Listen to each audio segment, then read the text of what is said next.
تو پھر کس لیے دیے؟ دوسری بات یہ کہ انہوں نے کہا مصطفیٰ کمال صاحب نے سائلنٹ آپریشن کا ذکر کیا. یہ سائلنٹ آپریشن کیا تھا؟ وہ لوگ جو اغوا ہوئے, کس نے اغوا کیا, کس نے ان کو چھڑایا, وہ کہاں سے برآمد ہوئے, ان کے پیچھے کون تھا, کون سی جماعتیں بھتہ لے رہی ہیں, کون سی جماعتیں پرچیاں دے رہی ہیں, کون سی جماعتیں کراچی یا منی پاکستان پہ قبضے کی یہ جنگ لڑ رہی ہیں. اس میں بہت سارے سوالات اٹھائے جا رہے ہیں. میڈیا کو شدید تنقید کا نشانہ بنایا گیا اور اس کے ساتھ انہوں نے کچھ آجوج ماجوج کا بھی ذکر کیا. اس کے علاوہ انہوں نے کہا اینکرز, صحافی اور میڈیا متحدہ قومی موومنٹ کے ساتھ زیادتی کرتا رہا ہے اور وہ ون سائیڈڈ پکچر جو ہے وہ پیش کرتا رہا ہے. انہوں نے سینیٹر لشکری رئیسانی صاحب پہ بھی شدید تنقید کی. انہوں نے کہا جب ایک بلوچ دہشت گرد کو دکھایا گیا تو سینیٹر لشکری رئیسانی صاحب کچھ نہیں بولے. انفیکٹ انہوں نے کہا تعصب کا اپنا ایک پوائنٹ آف ویو دیا, لیکن جب کٹی پہاڑی پہ لوگ مرتے رہے, قصبہ پہ قتل ہوتے رہے, اور پھر انہوں نے ہسٹری بھی بتائی. 1964 میں MQM کے ساتھ زیادتی, 1973 میں زیادتی, 1986 میں زیادتی, اور پھر 1988. تو انہوں نے کہا یہ سینیٹر لشکری رئیسانی صاحب کو نظر نہیں آیا, اس پر کیا انہوں نے آواز کیوں نہیں اٹھائی. انہیں شدید تنقید کا نشانہ بنایا اور انہوں نے کہا کہ آج بلوچوں کی بات کرنے والے, پٹھانوں کی بات کرنے والے کیا یہ نہیں بتاتے کہ کوئٹہ میں ٹارگٹ کلنگ میں پنجابیوں کو بے دردی سے مار کر ان کو بوریوں میں بند کر کے واپس بھیجا جا رہا ہے. سینیٹر لشکر رئیسانی صاحب سے بھی ہم بات کر لیتے ہیں اور اس وقت ہمارے ساتھ وہ لائن پر موجود ہیں. السلام علیکم اینڈ ویلکم ٹو دی شو.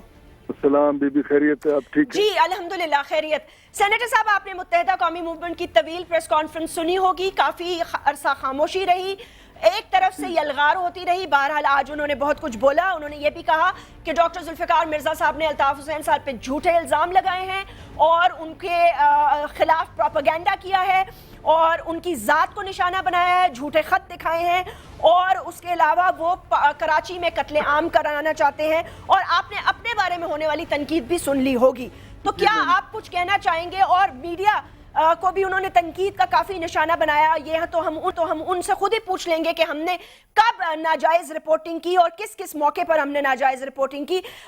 جتنا بھی عرصہ MQM خاموش رہی, اپنی مرضی سے خاموش رہی, میڈیا سے دور رہی, اپنی مرضی سے دور رہی, میڈیا اب تک جو بھی بتاتا رہا یا بولتا رہا وہ انٹرویوز کی مد میں تھا یا پریس کانفرنس کی مد میں تھا. آپ کے حوالے سے جو سوالات اٹھائے گئے ہیں, آپ بتانا چاہیں گے کہ یہ جو واقعات جن کا انہوں نے ذکر کیا, اس پر آپ نے اس وقت کیوں آواز نہیں اٹھائی یا آپ کی پارٹی نے کیوں آواز نہیں اٹھائی؟ مشکور بھی, آپ نے مجھے موقع دیا میں بات کروں. میں اس شخص کا بھی مشکور ہوں جن کو میرا نام نہیں آتا, کیونکہ یہ مقامی لوگوں کے نام جانتے نہیں ہیں, اور اس نے اس مشاعرے میں اکثر اس کے اشعار شاید میرے ہی بارے میں تھے, وہ پورا مشاعرہ میرے نام سے چل رہا تھا. میں مشکور ہوں, مگر اس شخص کو یہ پتہ نہیں ہے کہ جب بھی بلوچستان میں ٹارگٹ کلنگ ہوئی ہے کسی نان بلوچ کا یا سیٹلر کا, میرا آواز سب سے اونچا رہا ہے. اور یہ پریس اور مختلف چینلز کا ریکارڈ پہ موجود ہے. بلکہ میں نے ان بلوچ لیڈروں کو بھی تنقید کا نشانہ بنایا یا ان کو بھی مختلف چینلز پہ کہا ہے کہ آپ بھی آواز اٹھائیں, کیونکہ سیاسی لوگوں کو یہ زیب نہیں دیتے کہ کسی غیر ان کے نسل سے نہ تعلق رکھنے والے شخص کا قتل ہو تو وہ یا خاموش ہو یا خوشی ہو. تو یہ ان کا یہ بات بالکل 100% غلط ہے, اور پورا میڈیا اس بات کا گواہ ہے کہ حاجی لشکری رئیسانی کا آواز ہمیشہ ٹارگٹ کلرز, ظالم اور دہشت گردوں کا خلاف بلوچستان میں سب سے زیادہ اونچا رہا ہے. سینیٹر صاحب, انہوں نے کراچی کا ذکر کیا, انہوں نے کہا کٹی پہاڑی پہ جب فائرنگ ہوتی رہی, اس کے علاوہ انہوں نے کہا 12 اگست کو W11 کی بس پر آگ لگا دیا گیا, MQM کے لوگوں کے شناختی کارڈ چیک کر کے ان کے گلے کاٹے گئے, اعضاء الگ کیے گئے, ان کی ویڈیوز بنائی گئی, ان کے سروں میں ڈرلنگ کی گئی, بوریوں میں بند کیا گیا اور ان کی ماؤں کے گھر بھیج دیا گیا. تب سینیٹر لشکری رئیسانی صاحب کچھ نہیں بولے. قصبہ میں آگ لگی رہی تو وہ کچھ نہیں بولے. اس حوالے سے بتائیے گا. لشکری رئیسانی ہمیشہ سے یہ بات کرتا رہا ہے, جو بھی دہشت گرد ہیں ان کا میں مذمت کرتا رہا ہوں, چاہے کوئی اردو بولنے والے کے ساتھ ظلم کرے, بلوچ پشتون کے ساتھ ظلم کرے, مگر ان لوگوں پہ میں لعنت بھیجتا ہوں کہ جنہوں نے کراچی میں سیاست کو دہشت گردی کا رنگ دیا اور بندوق کے زور سے کراچی پہ قبضہ کرنا چاہتے ہیں، ان کے ذاتی اور ظلم اور دہشت گردی کی سیاست کی وجہ سے آج کراچی قتل گاہ بنا ہے. وہاں مظلوم کمزور مہاجر بھی مارے جاتے ہیں، وہاں بلوچوں کا بھی قتل عام ہوا، وہاں پنجابیوں کی ایتھنک کلینزنگ بھی کی گئی، وہاں سندھیوں کے گوٹوں کو مسمار کرنے کا کوشش کیا گیا مشرف کے دور میں.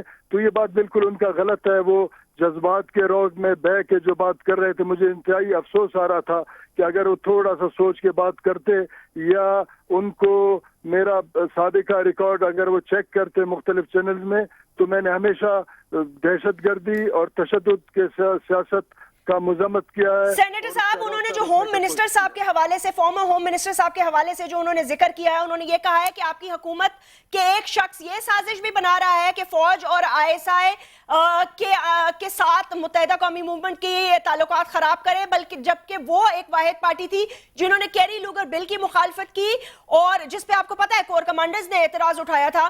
اس کے ساتھ ساتھ انہوں نے یہ بھی کہا کہ ڈاکٹر ذوالفقار مرزا صاحب نے متحدہ قومی موومنٹ کے قائد الطاف حسین پر ایک جھوٹا الزام لگایا ہے کہ وہ ملک توڑنے کی سازش کر رہے ہیں. اور جو بھی ڈاکٹر ذوالفقار مرزا صاحب نے جب قرآن اٹھا کر 2.5 گھنٹے کی پریس کانفرنس کی تھی، تو اس حوالے سے جو انہوں نے باتیں، آپ سمجھتے ہیں کہ وہ ذوالفقار مرزا صاحب اس وقت جو باتیں کر رہے تھے وہ جھوٹ کہہ رہے تھے یا کہ وہ آدھا سچ بیان کر رہے تھے؟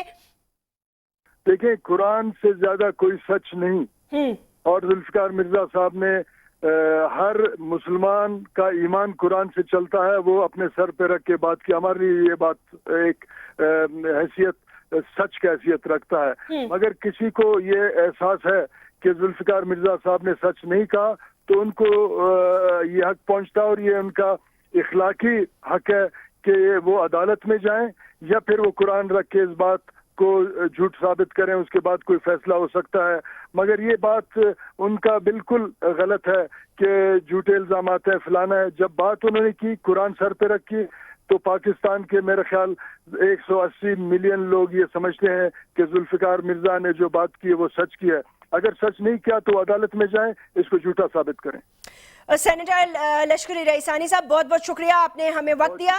ناظرین، یہاں پہ ہم ایک چھوٹا سا وقفہ لے لیتے ہیں اور وقت ہم کوشش کر رہے ہیں ایک دو اور گیسٹ سے بات کرنے کی، کچھ تجزیہ نگاروں سے بھی بات کریں گے اور دیکھنا یہ ہے آپ کے سیاست کا رخ کس طرف جا رہا ہے. کیا شکوہ جواب شکوہ ہی چلتا رہے گا یا یہ سب کچھ بند ہو اور کورٹ اپنی پروسیڈنگز کرتا رہے اور اسے کھلی آزادی دی جائے؟ آسمہ جہانگیر صاحبہ پر بھی کافی تنقید ہوئی، ہیومن رائٹس کی آرگنائزیشنز اور لائرز کو بھی تنقید کا نشانہ بنایا گیا، اور اس کے ساتھ ساتھ یہ بھی کہا گیا کہ بہرحال جو کچھ بھی ہو رہا ہے وہ مہاجروں کو دیوار سے لگانے کی ایک سازش ہے، اور اس سازش میں ڈاکٹر ذوالفقار مرزا اپنی پارٹی کے بہاف پہ یہ شاید کر رہے ہیں اور یہ سازش میں وہ ناکام ہوں گے. یہ لائسنسز کیوں اور کس طرح دیے گئے؟ اب آئی تھنک وقت آ گیا ہے کہ ڈاکٹر صاحب کو آدھا نہیں پورا سچ بولنا پڑے گا. سوال بہت سارے ہیں اور جواب ابھی کم. ایک چھوٹا سا وقفہ.